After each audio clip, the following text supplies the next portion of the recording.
a really good track record. So, hoping that I love it.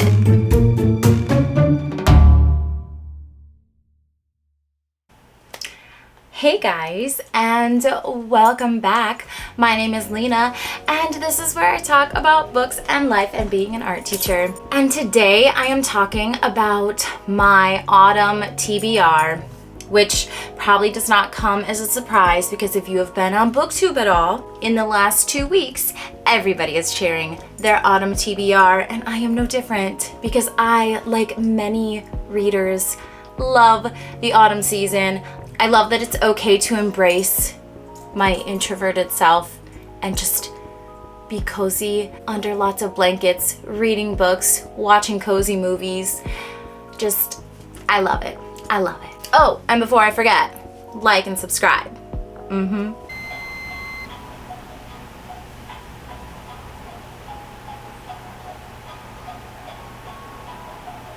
Okay, my son has this toy record player and it just started playing. But I just stopped. But I'm the only one home.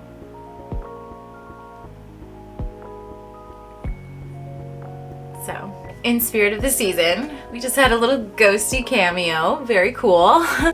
Let's talk about books. I am going to be sharing my physical TBR, so the books that I have on my shelf, that I do own, that I haven't read, that I hope to get to this season. I'm going to begin with my Book of the Month pick, because this video is not sponsored by Book of the Month, but I still love Book of the Month. So, The Stranger Upstairs. The little description said that they moved into a new house, and it turns out that people have been murdered in this house, and is it haunted? I don't know, kind of thing.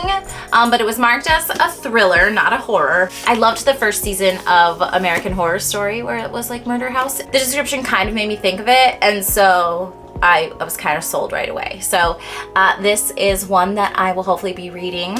My next two books are the last two books in the Practical Magic series. I say last two because like they're my last two, but I know people read them in like all sorts of different orders. I have read Magic Lessons, which is the prequel to Practical Magic, and I've read Practical Magic. So I want to read definitely The Rules of Magic, which is about the ants that are in Practical Magic. Definitely want to read this one. This one's a priority. And this one, if I get to it, great. Like if I just like am immersed in that world and I'm loving it and want to continue, awesome. I would love to have all of the books read. It's for my own little achievement. I was like, I kind of liked Practical Magic. I like grew up on the movie, so it was hard not to compare it because the movie is just like the perfect, you know, magical feeling. And the book didn't quite achieve that same magic for me, but it could also have been when I read it. I don't know. But I loved Magic Lessons, the prequel, so I'm kind of thinking like, oh, maybe it was just like my expectations of the movie and how good the movie makes me feel. Maybe my expectations for the book were a little too high. So I am going into these two very open-minded because I don't have a movie setting my expectations too high. So yeah. A series that I want to read is House of Salt and Sorrow and The House of Roots and Ruin. So I just went to a signing with the author Erin A. Craig. Yeah, so she was doing a signing at my favorite used bookstore. So I went down and I met her and I got like the matching hardcover copies, which I'm very excited about. They're beautiful. I had House of Salt and Sorrow in paperback, but I wanted them to match because, you know, we book people like it when our books match. The naked cover for Roots and Ruin is just like so, and like these end pages are, the illustrations are so beautiful. Hoping that I love it. Signed, and she drew a little ghosty, and she drew an octopus on Salt and Sorrow. A little octopus guy for me, so I'm very excited. It was just really fun to like go to the signing and meet her, and like I met so many like great people there. So these are kind of at the top of my priority list just because of that experience. And so maybe I will do a reading vlog reading them because and I've heard really great things about well, really both of them, but like the new release, it sounds like people are loving it, so I am very excited. Wow, do I only have one horror book in this stack? That's wild. It's not like me. You know what? I'm saving horror for October maybe. One of the new releases that I have that I'm very excited to read is Looking Glass Sound. I love Catriona Ward. I loved Last House on Needless Street. I loved Sundial too. So I'm very excited to read another release by Catriona Ward. This came out I think in August, so it has not been spoiled for me, so I want to read it now while it is new and fresh. I just really love her writing style. Like, it really just like pulls me in so quick. And this one takes place like in a cottage on the Maine coast, and that just sounds like very like eerie and cold and perfect for this time of year. So these are two, I think these are both thrillers. Thriller? Does it say? So these have both been on my physical TBR for a long time. I got them both at my used bookstore. The Silent Patient and The Maidens. I can't believe I haven't, like, in all of the reading that I do, I'm really surprised that these haven't just come up as like little filler books for me. But I haven't yet, so I need to do that, and maybe this fall is it. They're not like super high on my priority list, but they're still just like always there on my physical TBR, and I want to read them at some point so that I didn't waste money thrifting these books. So gotta do it. But also I love like knowing that I have books on my shelf that I haven't read yet that I think I'm gonna like it's like a little security blanket, you know. I like it. Like an insurance policy. Maybe these. A graphic novel that I have on my to-do list is Squad. It is a werewolf story, which I'm down for. I recently read Such Sharp Teeth by Rachel Harrison, which I really enjoyed.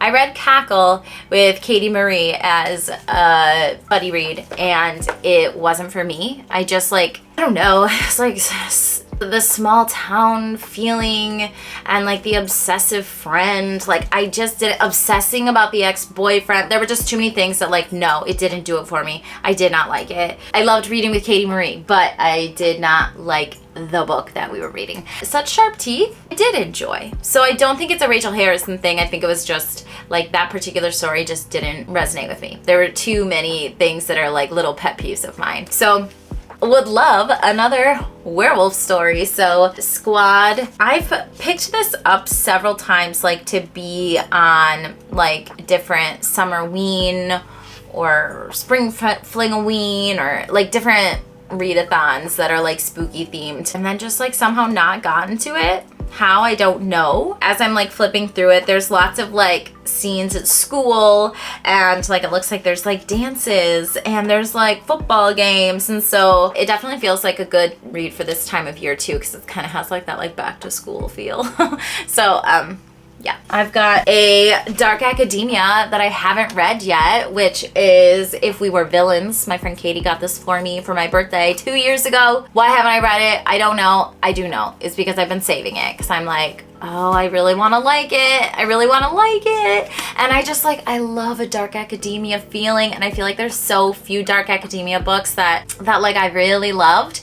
And so I think I've just been kind of like hesitant, but I believe that this has like something to do with Shakespeare. Oh yeah, 7 young Shakespearean actors at a classical conservatory. Yeah, so I am an actor and I love Shakespeare. Love. So I'm excited to read this one because I feel like there's, not only is it dark academia like I love, but it has to do with Shakespearean actors. Yes, I love it. So I'm looking forward to this one too.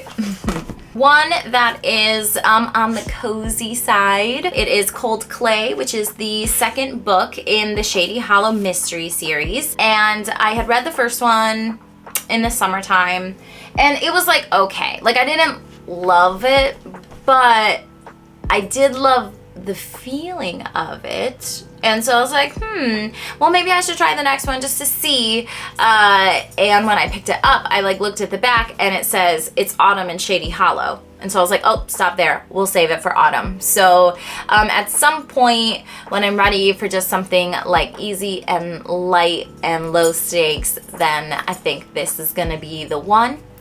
So I'll probably leave it like on my bedside table and like read it, you know, from time to time, because that's kind of what I like to do with my like cozier stuff, that, you know, I'm not on the edge of my seat and like, oh my God, I can't wait to read the next chapter kind of thing, where I am with some books. So this is like a safe bet for bedside table. And the last two that I have on my list, I have Nettle and Bone. I love Tea Kingfisher. I recently read the Twisted ones. Oh, that was so good. I loved it. And I love the hollow places. I loved What Moves the Dead. Had a really good track record with Tea Kingfisher, so this has just been one that I've kind of been saving because I feel like I'm really gonna like it. It says this isn't the kind of fairy tale where the princess marries a prince. It's the one where she kills him. Love a little feminine rage. And then the last one was one that I had picked up when Topher took me to Betty's Pages for my birthday. I did a little shopping and I picked this one up because this is one that I've like seen time and time again. The Death of Jane Lawrence. It seems like it would be super spooky, and it gives me like, is it Crimson Peak? It gives me that kind of feeling because that's like such atmospheric, spooky movie, and like when I look at the cover, that's what it immediately brings to mind. So hopefully it gives me the vibes that I am hoping for. It says an NPR best book of 2021 pick, which I trust NPR, so should be good, right? Oh, I have two more that I forgot about. So that was not my last one. So another one is Emily Wilde's Encyclopedia of Fairies. I know everyone's already read it. I'm sorry, you guys. So this one is also on the cozier side. And I was thinking that I was gonna read it in spring, but then I just didn't get to it. As I'm looking at it, the first diary entry is in October, so maybe now's the time. I don't love the US cover. I loved the UK cover of it. Sad. But I do love that even though it's the hardcover, it doesn't have a dust jacket. Like the image is actually like printed on the hardcover. I love that. Like that's such a nice feeling. Yeah, what a nice like choice for them to make for the hardcover. And then my last one, and this is the one I'm probably looking the most forward to, but Our Hideous Progeny.